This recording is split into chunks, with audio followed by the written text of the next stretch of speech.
tell me, you're just starting out on your social media again, or have you been kind of knocked back a few times and been like, yeah, God, I've got to do this shit again? I've been knocked back a few times. Yeah. I am like perpetually living in shadow ban realm. Like claim to fame. Yep, like especially being a fire eater and a chain aerialist, like anything like. I don't even know any of that. Oh yeah. Okay, we're gonna get back to that. Yeah. I'm Thom Naylor. Hanging out with porn stars and showgirls is fucking awesome. But how much do we really know about them? Join me on the Side Piece Podcast, where we sit down with them and hear some of the craziest stories from inside the industry. I look forward to seeing you, and follow me on the Side Piece Podcast. All right, welcome everybody. This is the newest Side Piece Podcast, and my guest today is going to be the one and only Faye. Claire, hello. How are you? I'm good. How are you? Good, good. Since my last time meeting you for the first time, right. I met you in a casino walking fast towards I don't know where, but I didn't realize it was you. And then I was like, God, this girl is beautiful. Who is she? And then somebody said, she's coming to your club next week. I'm like, oh my God, it's Faye. So tell me, Claire, don't know much about you, and I didn't really research you, so we could have a really fresh conversation and really go all over the place.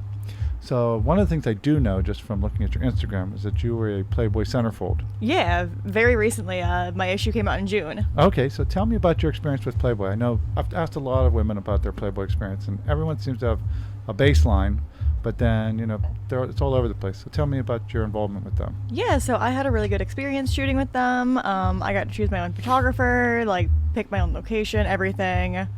So I went with somebody I'd shot with a couple of times previously. We had an existing business relationship, so very comfortable. The shoot flowed very organically, and I had a great time. Now, did you do multiple areas or locations, or did you just do one shoot? And we shot in one shoot, one day, just a huge bar venue. So there was a bunch of different scenery and different stuff, cool. But one location. So when you were doing it, I know that you guys do your own photography and then you submit them. Mm-hmm. When you were choosing the photos that you were using, did you go by your own judgment, or did you have some help? Or I know self-esteem issues all the time pop up, and you're like, I look like shit there. And then people are like, no, you're hot. And you're like, okay. 70-30, mostly my judgment. And then I asked friends, family, hey, what do you think of this? Yeah. Now, what was your favorite shot out of the experience? So probably the one of they made the actual centerfold. Okay. That was my favorite one where I'm laid up across the bar. Oh, nice. That's how I usually am, but underneath the bar. We've all been there. So also tell me about FHM, Canada and USA. Yeah. So you've been on the cover of those? No, just featured in those two. Oh, okay, featured in those as well. Tell me a little bit about those. What for people that don't know what they are?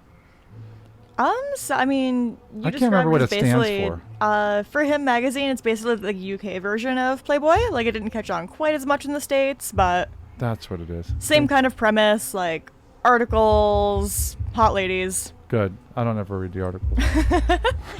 It's a little more covered up than Playboy is. I couldn't go topless in FHM. Oh, so it was a little more tame. Okay, that's what I was going to ask you. Is it fully nude or okay? That makes sense. Yeah, so that one was more bikini, lingerie, cutesy, girl next door kind of thing, versus Playboy, I could get my tits out. Yeah, it's like sleeping with Adam and Eve one. Right. That'll get into later. So you're also a pole dancing champion. You have multiple awards. I think that we have, let's see. How many do you have? Oh, goodness. Somewhere in the ballpark of 18 to 20. Yeah, I'm not I thought it was 20 something. Something like that, yeah. So what's your best trick? And I don't mean sex. I mean, we'll get to that later. Yes. So probably the trick that I work the hardest for is a Superman, which is basically a plank where your shoulder is twisted back behind you and you're facing down towards the ground. Sounds like a lot of bruises. A lot of bruises, a lot of pole burn in between your thighs, but Okay, there we go. We'll get back to that too.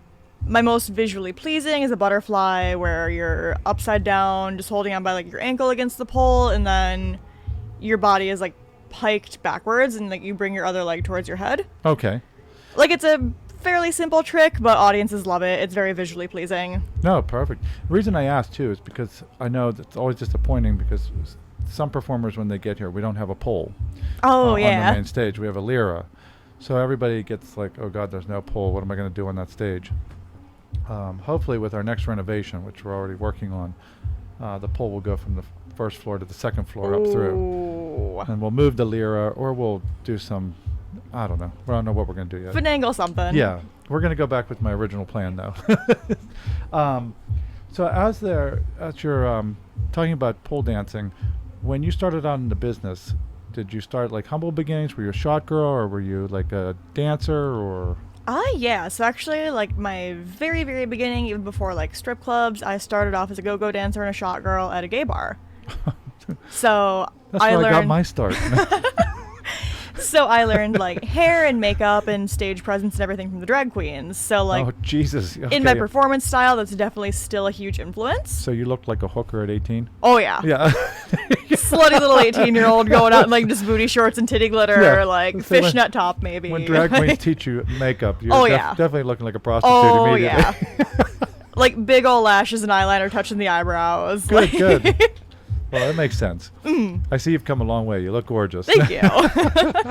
That's a good story, though, drag queens. Oh, my God. Yeah, so I went from there to being a cage dancer at fetish events, and then finally I auditioned at a strip club in my hometown, right around the corner from my apartment. I applied to be a shot girl, and the GM actually, like, more or less twisted my arm. Like, Yeah. nah, try dancing. You have all this experience. Like, you've already been on stage, scantily clad. Like, You were there. it's no different. You've been there, done that. Like, you've got the look for it. Just give it a try, and if you hate it, you can always go back and be a shot girl, but, like, just try it. Yeah, I always say that the beautiful women, they tend to, when they come into the club to work, even if we hire them, I always look at them and I think it'll take about 2 weeks and they'll skip serving drinks. And Yep.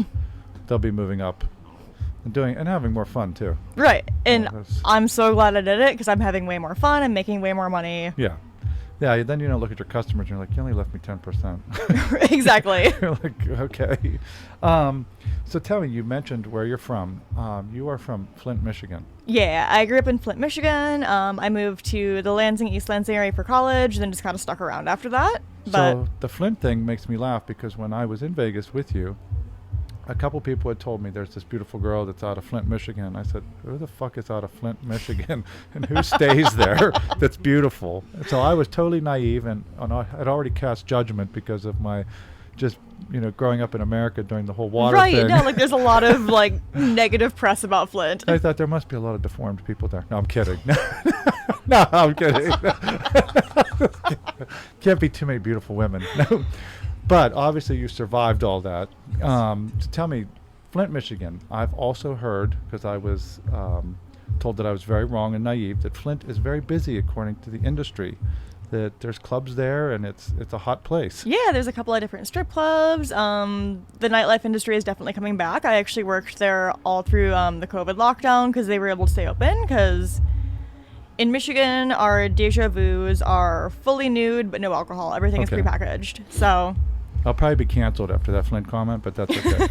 fair So enough. I'll just put my Flint apology out there. I'm going to have to go there now and see it for myself. So what do you do in Flint besides dance naked for fun? I moved away when I was a teenager, so Okay. mostly dance naked for fun is what I do there now. And have drag queens put on your makeup. So tell me about circus school. Ooh. I know. That was a quick jump, but it made me think because of the drag queens, all of a sudden my head Right. went circus too. So Maybe yeah, that's like, another letter to add on to the LGBTQ, oh, the C. I love for it. Circus. Circus. I'll just have the whole gang in there on the bus. So, Yeah, no, so like I grew up with a heavy ballet, gymnastics, like all forms of like dance and performance background, like Okay. from like little kids. Like I always envisioned myself doing something creative, something kind of like not the norm, if you will. yeah, I would imagine. I mean, one, I wouldn't even know where to find the circus school. I'd be lost in the beginning. So how do you even find it?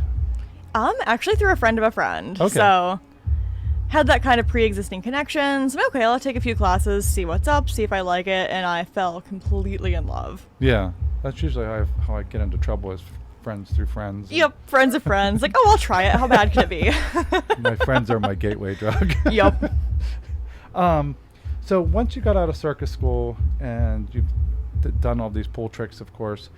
What's one of your best times on stage as far as performing? Like, has it been doing tricks, or has it been just like really being you on stage?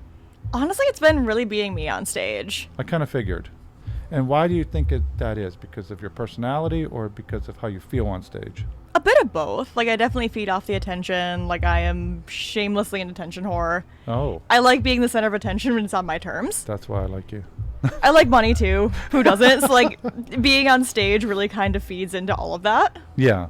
I guess let's talk about it then. Your fan interaction. I was told by somebody that's with you, it's Tyler over there. Tyler's in the background. We'll get to Tyler later. But Tyler tells me you're pretty accommodating with your fans. So I would imagine that's why you do well on stage. Yeah. You probably do a lot of eye-to-eye contact with people. A lot of eye-to-eye contact. Like, you can kind of, like, feel out the vibe of the group, too. Like, if you can tell, like, if it's, like, a bachelor party, say, for example, like, they're going to be receptive to some shit-talking, like, kind of poking fun at them a little bit, like, now get them involved, make them the attention on them as well. Like, that usually works out really well in your favor. Well, you'll find on our stage, that's really what it's about. Our stage is small and our club is small, and most of the best times happen just from that interaction. Because DC is very strange. It's really not about the show here. Interesting. They just like beautiful women. Nice. And it's always been difficult for me to put that together, where I have these women that are very talented and they're doing all these tricks and they're performing all over the place, and Shane's our videographer is taking shots of them, and I watch people just like sitting in the tables like, okay. Like, okay, nice. And then afterwards, the performer walks around. They're like, "God, you were gorgeous." I'm like, "It didn't look like you thought she was." Right. Like, I thought you hated me. Picking your fucking nose sitting there. Right.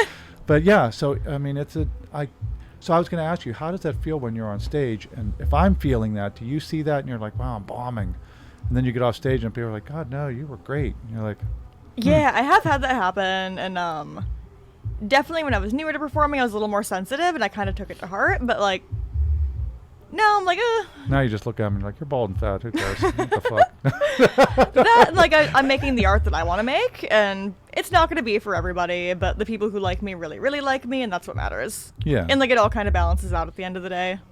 Now, talking about your fan base, I was looking at your social media. I know that everybody gets shadow banned and people get knocked off, or that there's, some people don't want different content on there. So tell me, your numbers, you should have sky-high numbers. Right. I mean, you're one of the prettiest girls I've met. Oh, thank you. So tell me, you're just starting out on your social media again, or have you been kind of knocked back a few times and been like, yeah, God, I've got to do this shit again? I've been knocked back a few times. Yeah. I am, like, perpetually living in shadow ban realm.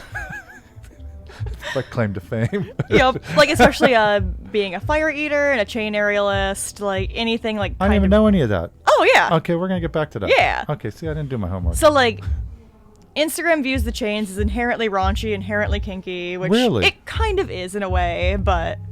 See, I didn't like, it's know also that. like a very beautiful art form that can be done fully clothed, but a lot of my chain videos get shadow banned, and then the fire, same thing, like because it's dangerous. Yeah. Like, now, did you bring your chains with you? I did.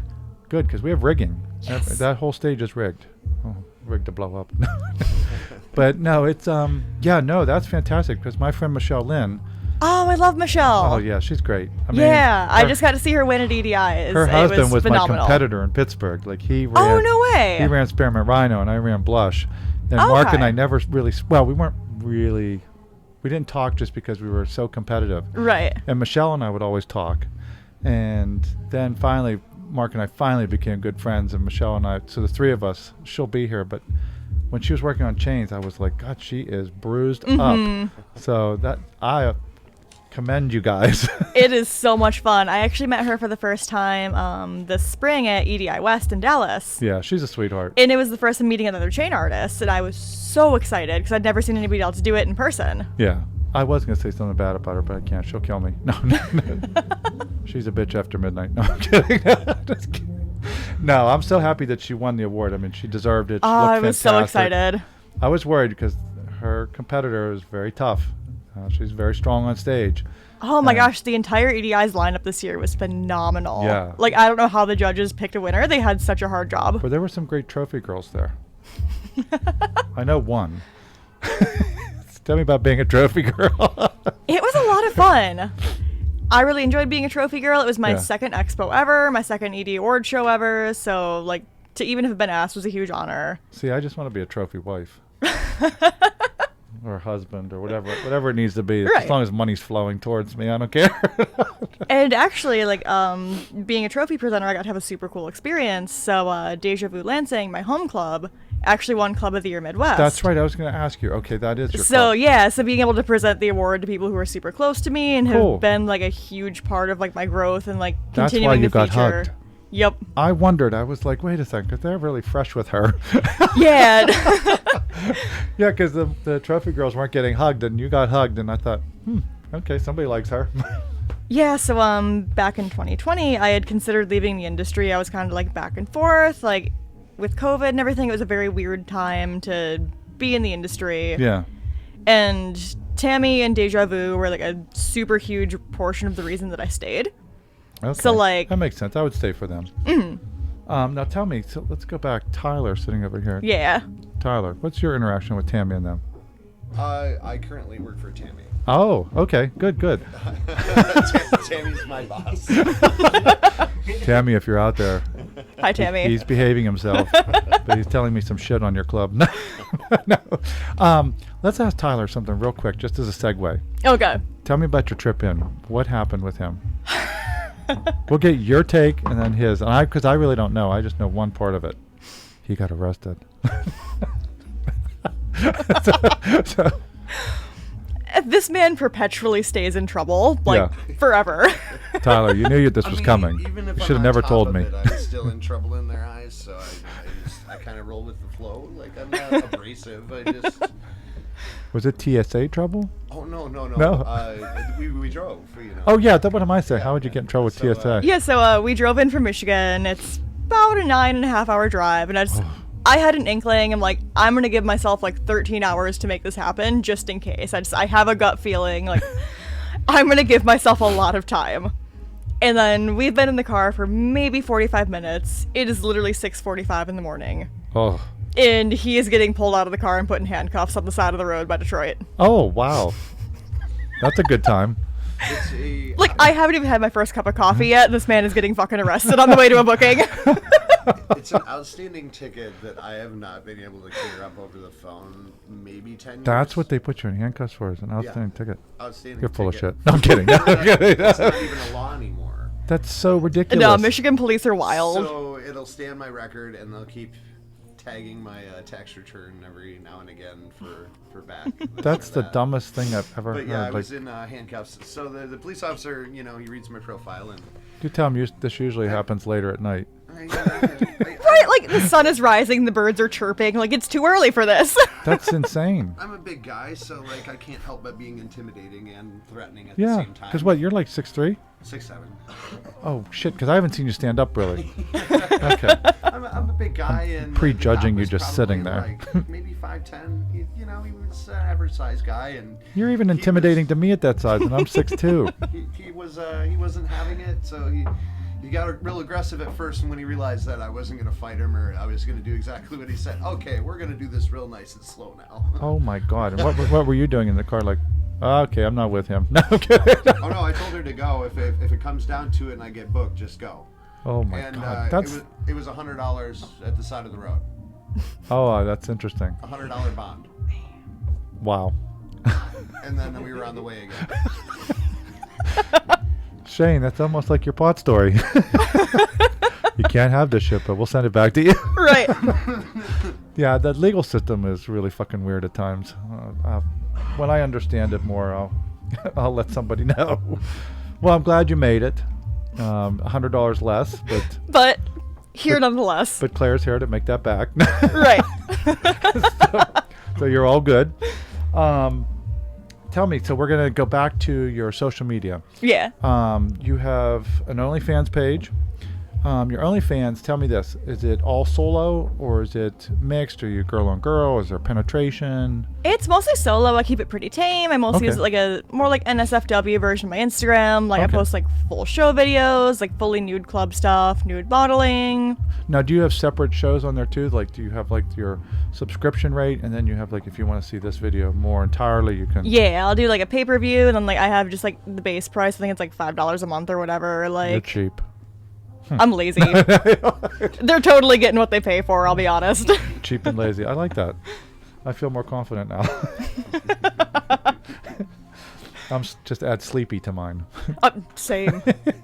So, your OnlyFans, have you thought about doing penetration, or are you at a place you don't want to go, and it's not that it's off the table, it's just not your style? Just not my style, yeah. Like, That's I don't cool. look down on it, but, like, going, like, full hardcore is just never really called to me in that way. Yeah, no, that's understandable. It's nice when, I wouldn't call it limits, I call it just knowing what your aesthetic is, and what Right, exactly. what your fans like. And Right, like, there's not really a whole lot of demand for it from my fan base, and also, like, my sex life is, like, one of few things that I get to keep totally private, so... Yeah. It's nice to have something, like, just mine. There's enough vagina online. Right, exactly. You can find it no matter where you are. Even my nephew finds it at like 10. And just like, which always leads me to a story. When they were younger, they were watching superhero videos, and the first one was Wonder Woman, and he was like, "Why is she in her underpants?" And I'm like, "Oh God, okay." So then This is a whole conversation, right? Yeah. So then I moved. I said, "Well, let's watch something different," and he put on She-Hulk, and she's like in a gymnastic leotard. I was gonna say, she's in, like, a singlet, yeah. That literally just rides up her pussy. Right. And I was like, this is worse. Right, this is I'm like, out of the frying pan into the like fire. This woman doesn't have anything on. I'm like, so I said, let's just watch something more tame than that. And so I went home later that night and I started going through cartoons, and I'm like, all of these are semi-pornographic. Right.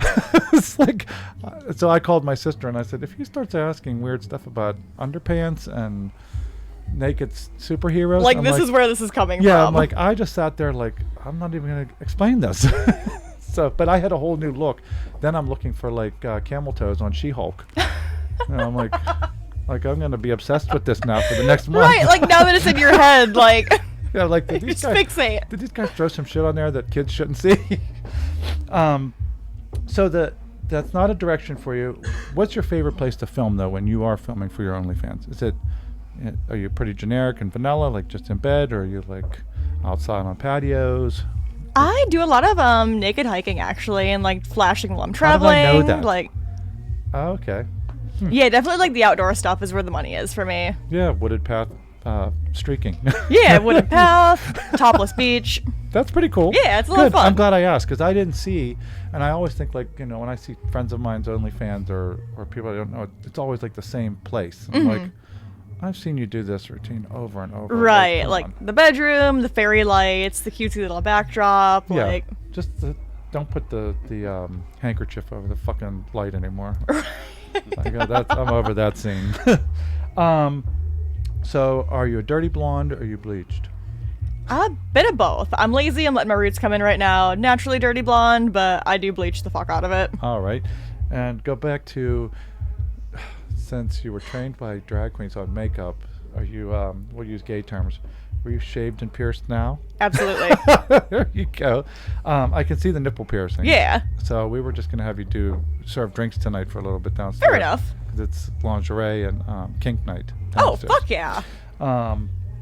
So, what piercings do you have? I noticed that you have one that I'm intrigued by, and it's above your nostrils on both sides. Yeah, I've got a high nostril up here. It is actually brand new. I got it done when I was featuring in Chicago like 2 weeks ago. It's really cool. Thank you. It's really pretty. I think it's my favorite. Yeah, it is. It's really great because when I first saw it, I thought, I've never seen that before. And maybe there was a girl in Vegas that had like a bridge Oh, across her yeah. nose. That was really cool. That was cool. I've never seen that either. So Yes, I was in Chicago. I did had learn finished- something at Expo. Yeah. I had finished up my booking. I was waiting for him to come pick me up. And like, okay, I've got a couple hours to kill because Yeah. he's stuck in traffic. I'm going to go get pierced. I'm bored. Now, did that hurt? Actually, not as bad as I thought. I was expecting it to be super painful, No. but it was probably the least painful piercing I've ever had. It fits your personality very well and your face. Thank It you. looks really good. Sometimes when I see face piercings, and I have enough piercings myself, but I look at that and I think, why would you do that to your eye, or why, but no, it looks cool. Thank you. There are a couple of things I wanted to talk to you, which are more important or more serious topics. You have some strong opinions, which I love, because a lot of us in this industry just kind of go with the flow and just ride it out. And I think there needs to be more people that have opinions and vocal. One of yours is about human trafficking. Tell me about that first. Where do you see the industry as far as human trafficking, their positioning, but then also their actual handling the business of it? So my views on human trafficking actually kind of loop into, like, it's sort of like one and the same with my views on decriminalizing full service sex work. So oh, good. Okay, so yeah. I'll let you tie it all in. Go ahead. Yeah, so personally, I have no interest in escorting, full service, whatever you want to call it, but my personal opinion is that having super, like, hard and fast restrictions on that as opposed to decrim, it makes it much more difficult for people who are legitimately being trafficked to come forward when it's all kind of looped in as the same thing. Okay. And, like, when you're trying to seek help and treat it as a criminal, same thing. It kind of pigeonholes you into just being further underground, further restricted.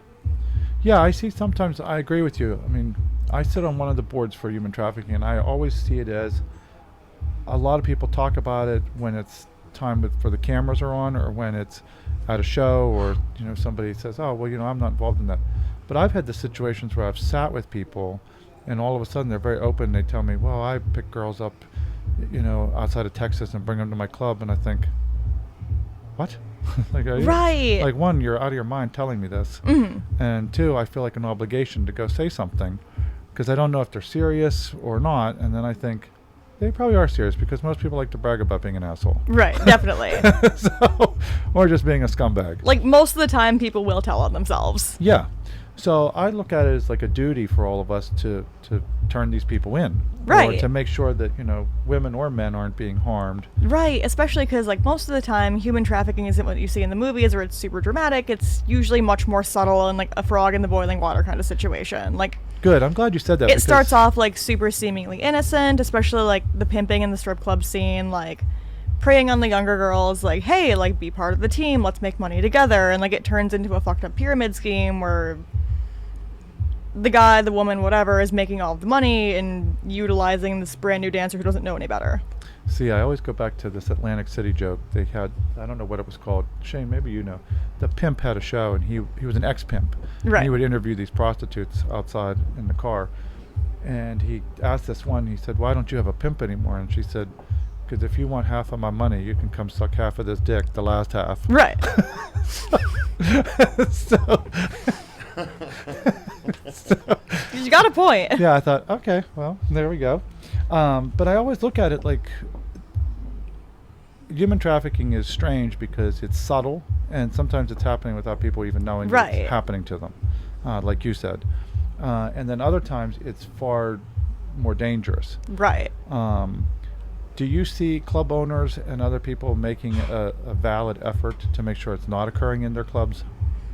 I am very fortunate to work in a city and, like, a community as a whole where there is a very, like, vigilant eye on that, and club owners and management is doing everything in their power. Obviously, like, things still slip through the cracks. They have no control what happens outside of the club when the girls aren't clocked in, but sure, definitely on shift, they're doing everything they can to make sure that everything is consensual and safe, and their entertainers feel safe working there. Well, and I liked your term, because I've never used full service. I only use that when I'm getting my car detailed.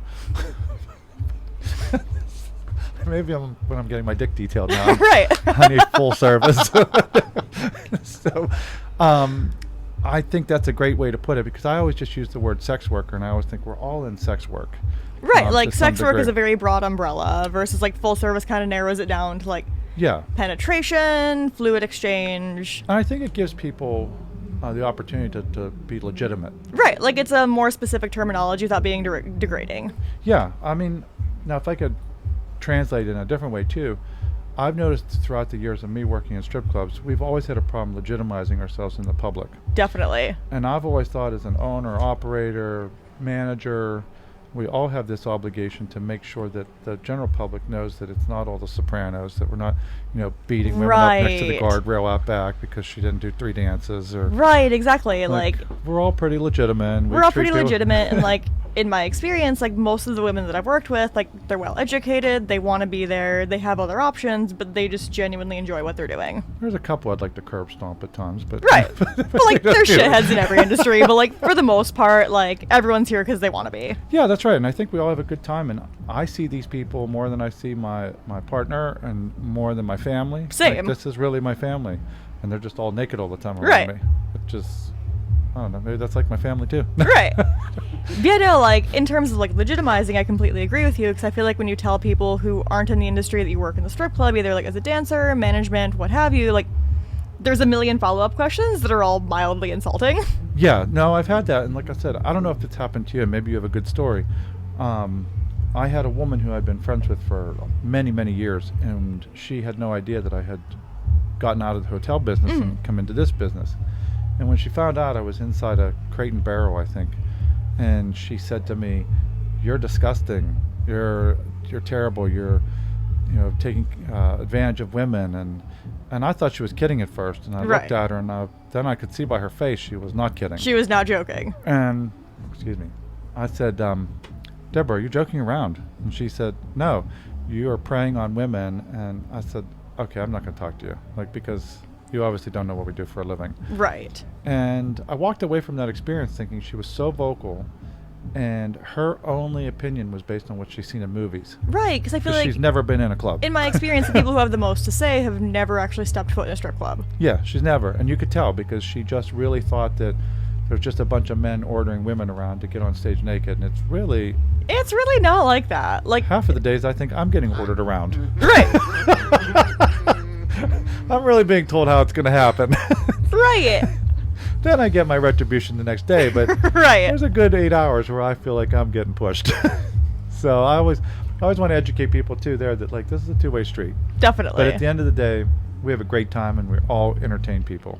And I love the fact that at my age, I feel like I keep young because there's beautiful women around me all the time and people that are enjoying their sexuality, they're enjoying just being open and expressive, and they're having a great time too. Right, exactly. You're not dreading it. You're not coming to work like, fuck, I gotta get naked in Washington, D.C. this weekend. Because, like, I have had jobs that I fucking hated. What's your worst job ever?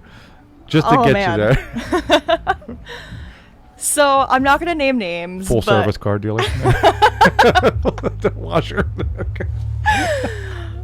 I'm not going to name names, but I worked for a small media company and just had the absolute boss from fucking hell.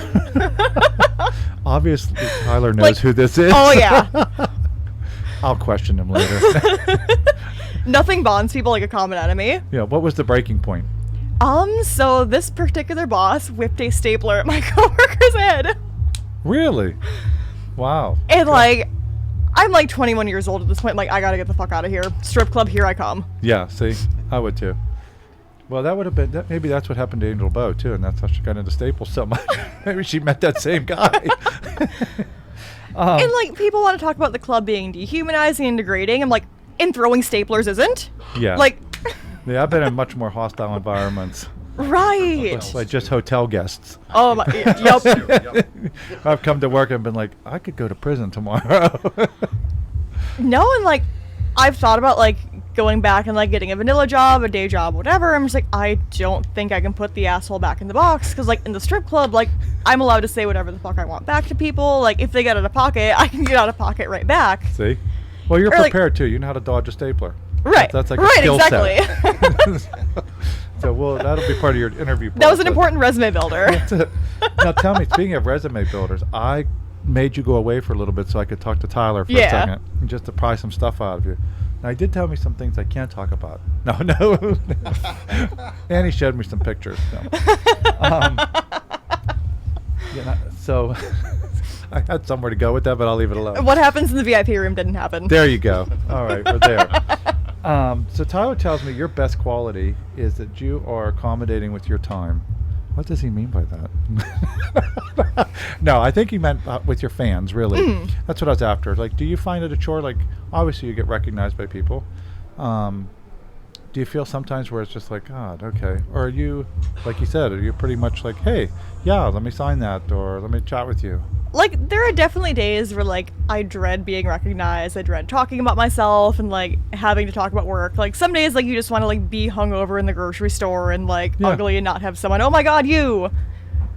But, like, I do my best to, like, put on the face and, like, be friendly, be accommodating, because, like, typically, like, it's a much bigger deal to them than it is to me. Like, it's 5 seconds out of my day to, like, hey, yeah, like, let's take a selfie. Let me sign that. Versus, like, for them, that's a much bigger deal. And this is my OnlyFans, and the price is going up from 5 to 6. So sign up now. It's like, I do my best to, like, be pretty accommodating and, like, be chill, even when, like, maybe the room's not being read. Like, might not be the best situation, but, like, it costs nothing to be a nice person. Now, you and I have something in common that he said that you are. He said one of your worst qualities is that your time management sucks. That's my problem. Yep. But that's because I'm a procrastinator. Same. I do my best work under pressure, which Yeah. unfortunately turns into, like, waiting till the last minute for everything. See, and I always tell people I do my best work standing up. which means I don't have to really do much. But now you're a nervous traveler. Does that mean you go to the bathroom a lot, or are you one of those people that has to get up like 2 hours early for your flight? And I'm like a 4 hours early at the airport kind of person. You Like, really are a nervous traveler. honestly, it's a very polite way of saying I'm a fucking cunt when I have to travel. Oh, good, but a prepared cunt. Right. But that's all. It's all Like, I'll be there on time with a martini in my hand, but, like, I will be a raging fucking bitch until I'm sitting across from the gate having an existential crisis. I think I'm gonna get you a name tag that says prepared cunt. And it's not catering. I love it. Well, it's funny because that leads me to one last anecdote which made me think of that. I had a dream. I was sleeping and I had taken over like this brothel. Okay. And the only thing I remembered from the dream was the woman that I was buying it from, on her office door, it said head cunt. And I was like, I want to keep your sign because I want to use it. That's She was fucking like, awesome. That's my sign. That's all I remember. But I love that. so I want to be the head cunt. So the last thing I'm going to ask you is, where do you see Claire Faye in the future? Because judging from where your arc is, it seems to me that you are extremely professional, and I see you on the other side of the industry soon. If not soon, but I mean relatively soon. What are your thoughts?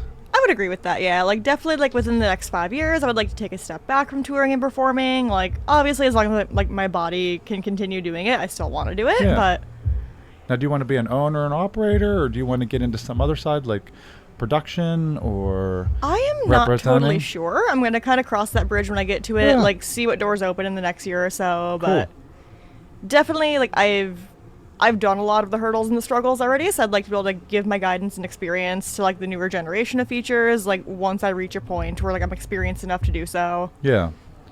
It's like probably in like 5 to 10 years I see myself taking more of like a mentor role, like possibly an owner operator, but You could be a circus school instructor. I actually am working on my pole dance certification and my aerial certification right now to teach. So hold on, tell me about that. What is a pole certification? What does that entail, and who gives that certificate? So typically, at least myself, I'm getting certified through X-Pole, which is like one of like the be-all end-all companies in terms of like pole production. They have an educator course too, so Cool. And I wasn't making light of it. I look at it as that's a pretty serious thing. Yeah. So somebody has to be in the industry. It's like a standard, I guess. yeah, so there's a standard. You learn a lot of anatomy and physiology, like See, I learned something today. yeah. So that's pretty cool. Were they at the expo too? I don't think X-Pole was there. Flicker Pole was there, and then Okay. I did see them.